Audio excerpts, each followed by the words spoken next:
Hello there and welcome. If you're new here, I'm Catherine and I make unusual journals out of old books.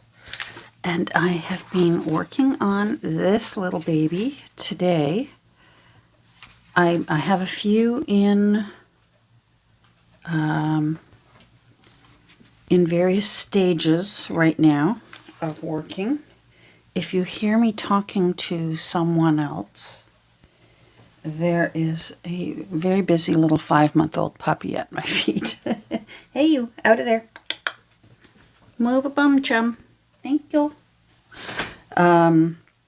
She's very good, but she's still, of course, she's 5 months old. She gets into things. So, anyhow, so yes, I am working on this. I found in the, let's see how this was so that I can show you how it was.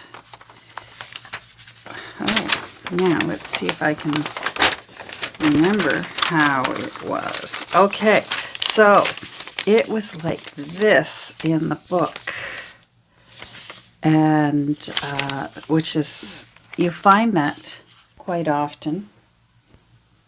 Come on out of there. Thank you. You'll find that quite often in very old books, and this book is 1887. And sometimes there are pages that didn't get sliced. So first of all, I thought this would be fascinating. I found it interesting. I thought I'd show it to you. Obviously, how they would go about printing and getting so many pages at once done through the printer. That fascinated me. I mostly wanted these pages here simply because they're cool, and both sides are really cool.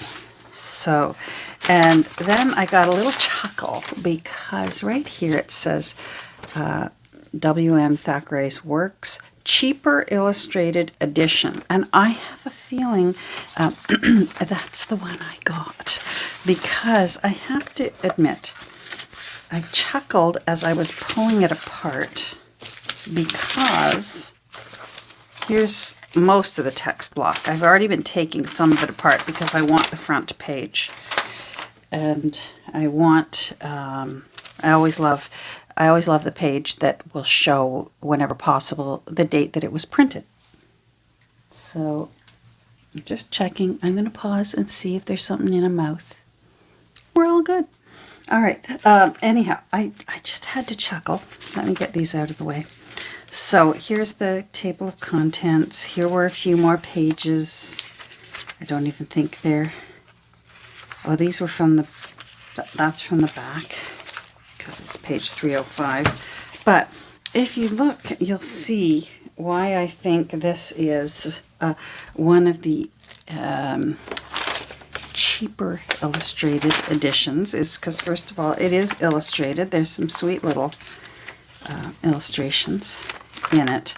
But I noticed almost immediately that the pages are not uniform in width or length, pardon, or width in some cases. Look at this. Do you see that?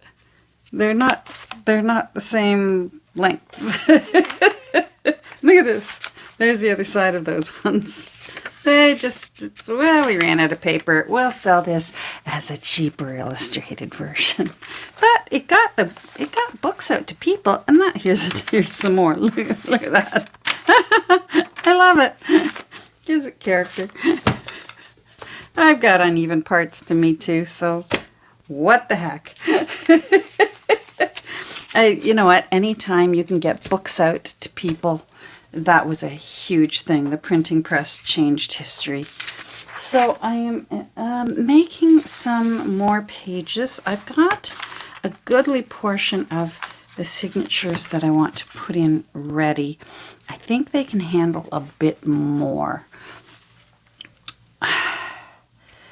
I'm at the point where I have to make a decision for me. I like an uneven number of signatures in my books. It's just me.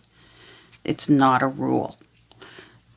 It's just me, and so I'm at the point where I'm thinking, can I put one more page into these signatures, or will they be too fat? And for me, I prefer the look of several slimmer signatures rather than fewer fat signatures. I just think that it makes the profile of the signature look nicer when the pages are a little more evenly spread out. Otherwise, if I mean, a little three-quarter inch spine. I think it's about 3/4 of an inch. I wrote it down. It's in my book over there. A tiny little spine like that. Yeah, there might be some that would choose to maybe do two or three signatures in a spine that size, and that's fine. Nothing wrong with that. For me, part of the aesthetic of a really nice looking repurposed journal is also the not only the appearance, because it just looks nicer, looks like maybe it was always that way, sort of, almost, but I also find that it will lay open nicer, that your pages meet here nicer, because think about it, if you make a signature that has 12 folios in it, the inside folios are going to stick out further than the outer ones. So then you're facing, do you want all those uneven pages? And that's fine too. I've done that too. Or else, are you ready to get out your ruler, put it down, and start cutting with a blade to even them up before you sew them together? So it's all decisions, and it's all an individual preference. So right now I'm at the stage where I'm trying to decide. I know I want one more. I do believe it can handle one more sheet. This is not going to be a pretty journal. I'm not in the mood. I'm in the mood for quirky, and I'm not in the mood for pretty, frilly, lacy. And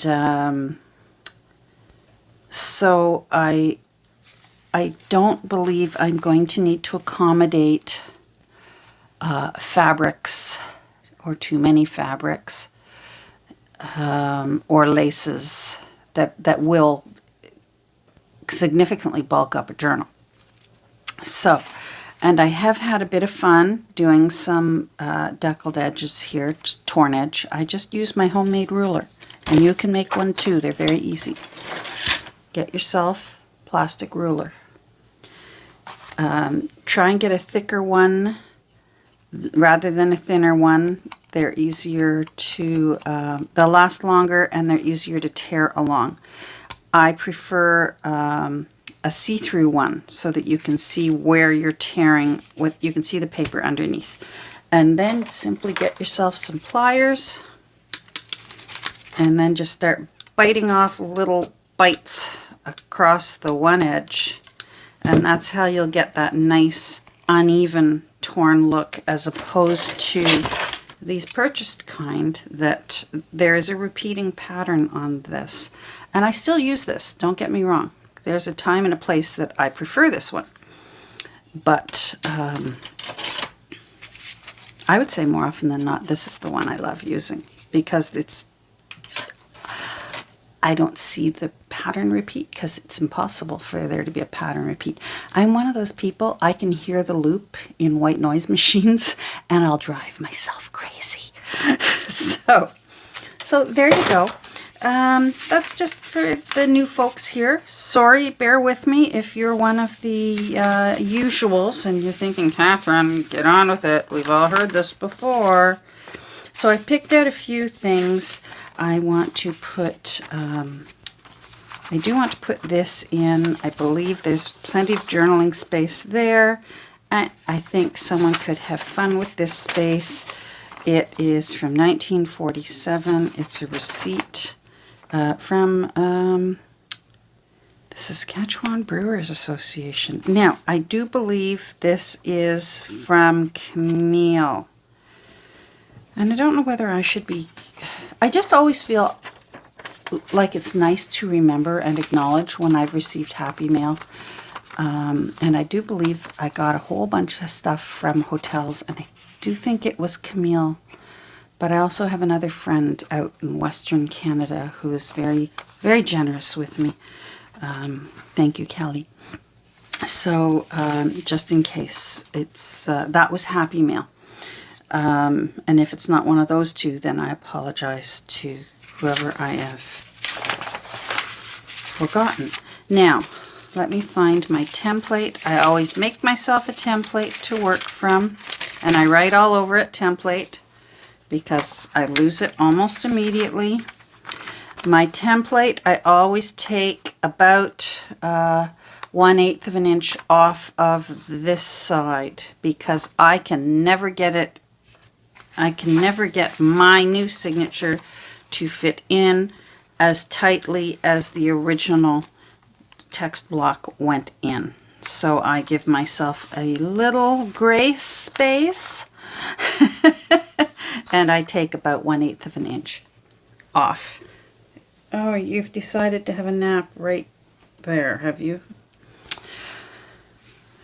Don't argue with a sleeping puppy. All right, so let's see. Yes, this is going to need to be trimmed. So that's what we will do then. I think I could get 2 out of you. Now this one, this is tea-dyed ledger paper, and I do believe I may do a tip out. I have not done a tip out, or a flip out, or a, you'll see. So I'm not going to worry about trimming this side. Now this is from a book I have on math tables. I should find out the year, if I know it. Mathematical tables, 15 cents. 1944. Okay, I thought it was older than that. That's still old, but don't tell my brother that. 1944. I just write it in pencil. The new owner can erase it if they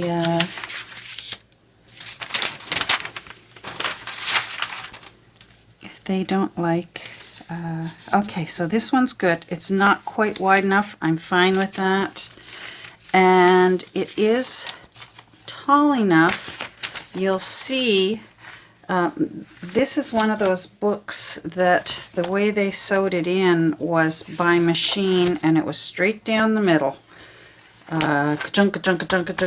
Sewing machine right down the middle. And I just tore it out, and I like the way that looks.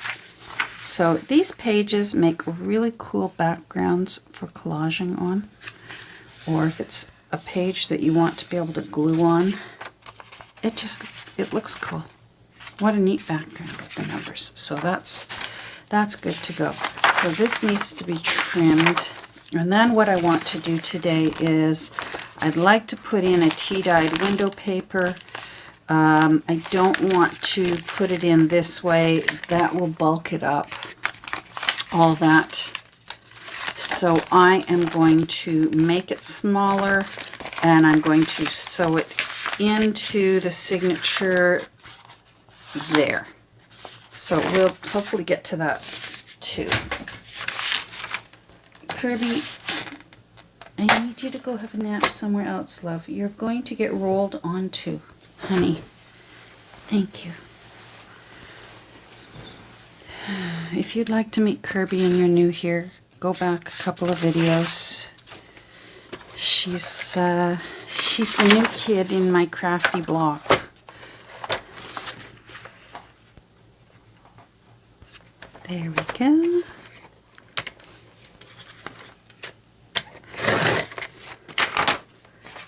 I might use that for something else. It's not going to get wasted, so you're good.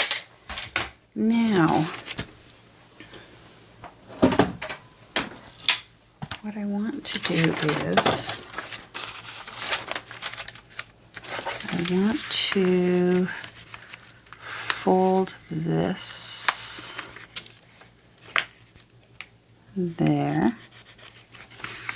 And then I find when I want to do a tip out, I actually give myself a little bit more space on the other side. I just do. I don't like the tippy outy part in case it's going to be near the center of the signature. I don't like the tippy outy part. Is that an official term?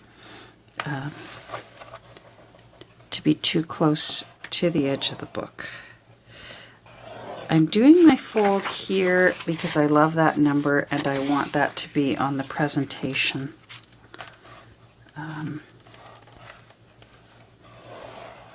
The part that you see, presentation side, I call it.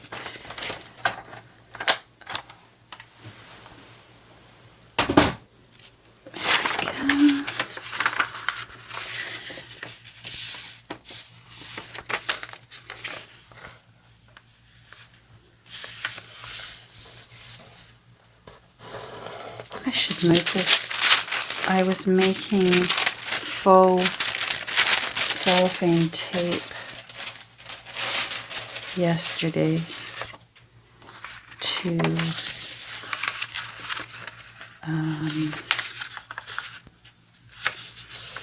attach an extra page to. I should show it to you. I should show you what I did. Hold on. Try to erase my pencil marks while I think of it. I hate after I've sewn it together and I see a pencil mark in a fold and it's too late to reach my eraser into there, and most likely the new person would never see it, but I know it's there.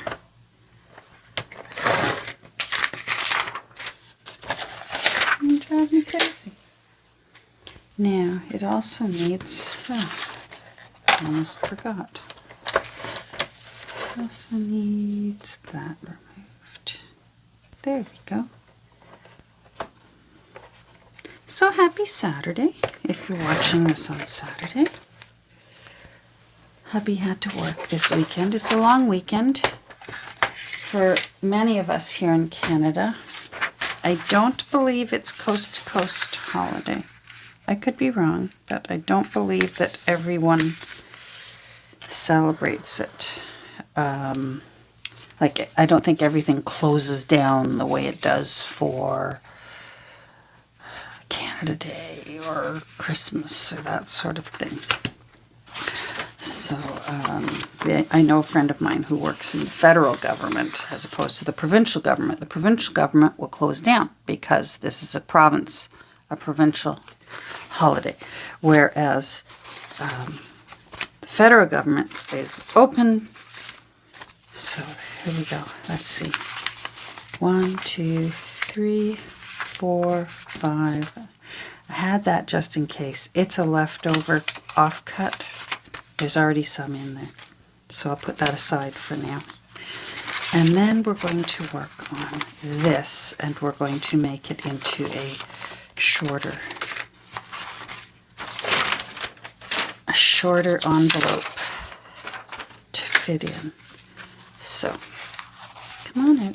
I still need to, that's going to be the new end paper. I need to fortify it. It's too thin right now. It's going to go on this side.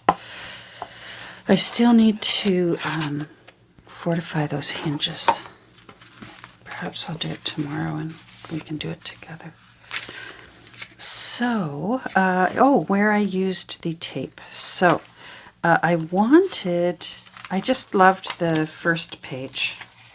The History of Samuel Titmarsh and the Great Hoggarty Diamond, which is the title of this book.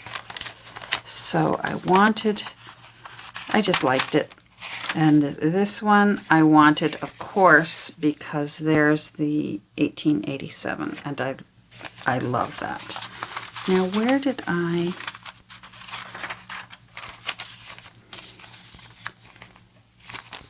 I can't remember where I put the, oh, I put it here. So here's a receipt, I think like from a, could be from anywhere, a store, a restaurant, wherever, but it's from the 1940s. That was in Happy Mail that I got, but I just used faux cellophane tape to make this more of a folio. And I think that looks, that's the kind of look I was looking for. And she's right back under my chair. All right, so where's my template? There we go. So I want it not quite as wide as the pages in the book. So I think what I want is, I'm going to flip this over. And that's what I want. So I want this much space because I'm going to try and replicate how they've done this side. And that will, so if I take it there, that should do it.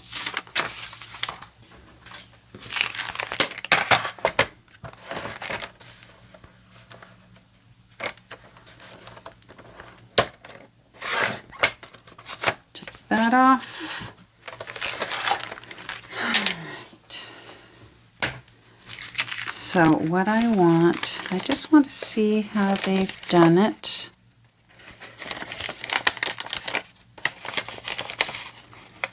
So this side folds in, that side is cut. Hold on one second. Okay, so I'm going to want the fold to be about as wide as that. I'm just going to eyeball it. Where did I put my... There we go. I'm just going to eyeball it so it's approximate.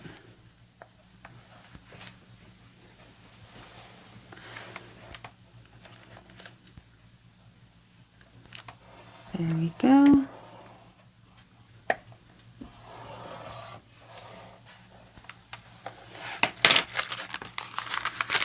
There.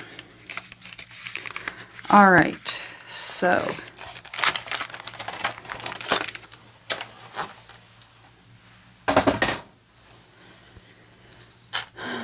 scissors.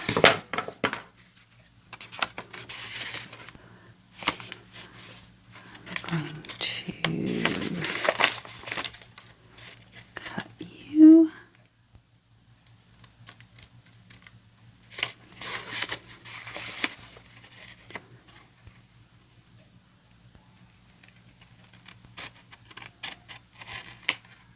I should have used my larger scissors. I'd get a smoother cut, but we're not going to worry about that.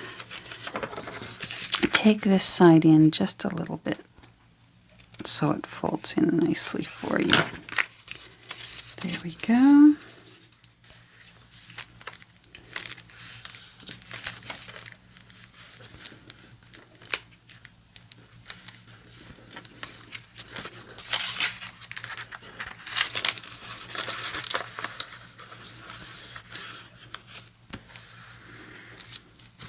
And then